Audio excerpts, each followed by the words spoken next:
I've heard time and again just how much it means to someone languishing in jail for political reasons to hear that they're not forgotten and that somewhere in the world somebody is fighting for their release. This picture here, this photograph, shows Mr. Sannikov in the defendant's cage during his trial in the Belarusian capital of Minsk. They put him in a cage. Can anyone think of a more telling symbol of Lukashenko's tyranny than a sham court proceeding with a KGB cage?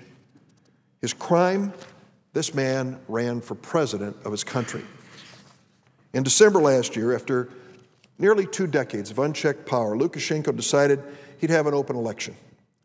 In his words, an open election. Many took him at his word and decided they'd run for president. Apparently, Lukashenko didn't care for that idea. His idea of election is no one runs against you.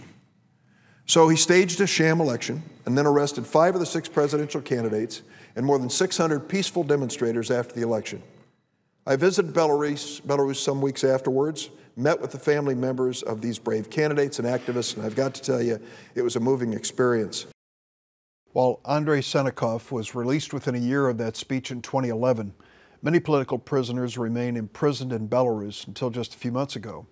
Among those was Mikhail Statkevich, another former presidential candidate sentenced to 6 years in prison for having the nerve to run against the dictator Lukashenko.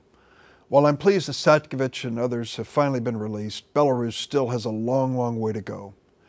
Now, while I've served in Congress, I've worked on human rights issues, particularly those involving political prisoners around the world.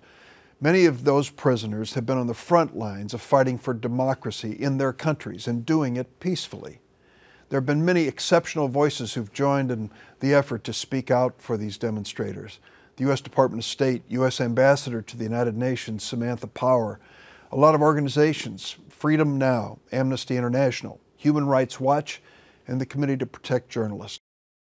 I wish we could say we're finished with this work, but sadly the world is facing a new wave of political repression. Now more than ever, there's a need to speak up for those fighting for democracy and human rights overseas.